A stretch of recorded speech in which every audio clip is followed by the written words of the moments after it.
আপনারা যে ঘটনাটা ঘটাইছে সেটা শুনলে আপনারা রীতিমতো অবাক হয়ে যাবেন। এই যে আপুটি উনি নাকি একটা পতিতালয়ে ছিল, সেই পতিতালয় থেকে ওনাকে নিয়ে এসে উনি নাকি বিয়ে করছে। তো আসলে ওনাকে পতিতালয় থেকে নিয়ে এসে উনি যে বিয়েটা করলো কি কারণে করলো সেটা তাদের মুখ থেকে শুনবো। আপু আসসালামু আলাইকুম। আচ্ছা, এই যে বললো যে আপনি একটা পতিতালয়ে ছিলেন, কথা কি সত্যি? আচ্ছা, যাই হোক। আচ্ছা ভাই, এই যে পতিতালয় থেকে আপনি যে মেয়েটাকে নিয়ে আসলেন, এনে বিয়ে করলেন বললেন, হ্যাঁ, এটা কি সত্যি ঘটনা? এটা আসলে সত্য না, মূলত ঘটনা হয়েছে। আচ্ছা, সত্য না বলতে মানে কি, উনি কি পতিতালয়ে ছিল না? হ্যাঁ, উনি পতিতালয়ে ছিল, এটাই ঠিক, কিন্তু আমি ওর কাছে গেছি। মানে ওনার কাছে গেছেন? আচ্ছা আচ্ছা, যে পতিতালয়ে উনি থাকতো সেই পতিতালয়ে আপনি গেছেন? হ্যাঁ, গেছি। যাওয়ার পরে উনি আমার পা ধরে কান্নাকাটি করতেছে যে দাদু, আমার এই দুনিয়াতে আর কেউ নাই, এখন আপনি যদি আমার এই সর্বনাশ করেন তাহলে আমার মূল্যবান জিনিসটাই নষ্ট হয়ে যাবে। আমার বিবেকে কেমন জানি লাড়া দিয়ে উঠলো। আমাকে দাদু বলছে, আমার কোনো নাতি নাই, আমার কোনো ছেলে নাই, মেয়েও নাই, আমি একাই, আমার আল্লাহ ছেলে পেলে দেয় নাই, যার কারণে আমি আট করে। তো ও যখন আমাকে দাদু বলছে, আমার কলজাটা একবার কেঁপে উঠছে যে আমাকে দাদু বলছে, এত সুন্দর ফুটফুটে মাইয়া, আর এই মাইয়াকে এইখানে যদি থাকে এর জীবনটা একবারে নষ্ট হয়ে যাবে, নরক হয়ে যাবে। তাই আমি দেখলাম যে আমার তো কিছু নাই, ভালো জীবনে ভালো কাজ হয়তো করি নাই, এই মেয়েটাকে তোকে এখান থেকে উদ্ধার করি। আচ্ছা, আমি একটু এখানে আপনাকে থামাতে চাই। সেটা হচ্ছে যে উনি যে পতিতালয়ে ছিল, উনি ওখানে কয়দিন ছিল? 3 দিন। 3 দিন ছিল। আচ্ছা, এখন আপু আপনাকে একটা প্রশ্ন করব, সেটা হচ্ছে অনেকের এটা জানার আগ্রহ থাকবে, এটা মানে আপনাকে করা ঠিক হবে না, তারপর আমি আপনাকে প্রশ্নটা করছি। সেটা হচ্ছে পতিতালয় তো আপনি সাধারণত আমরা সবাই বুঝি যে পতিতালয়ে কি হয়, সেই কাজগুলা কি আপনার সাথে হয়েছে?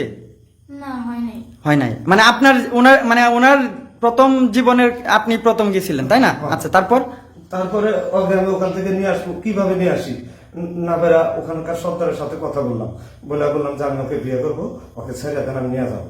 এই যে বিয়ের কথা বলে ওখান থেকে নিয়ে আসছি। আচ্ছা, ওইখানে যে আপনি নিয়ে গেলেন, ওনাকে তো সম্ভবত ওইখানে বিক্রি করা হয়েছিল, ওনাকে টাকা, ওনাকে আনার জন্য টাকা দিতে হয় না? টাকা দিছি। কত টাকা? 65,000 টাকা দিছি। 65,000 টাকা দিছি। 65,000 টাকা দিয়ে ওখান থেকে ছাড়া আমি আসছি। আমি এখন ওকে এই পয়লা পুজো বড় করবো এবং ওকে আমি বিয়ে দেবো, আর ঘরে রাখবো না। ঘরে রাখলে নানান কথা বলবে।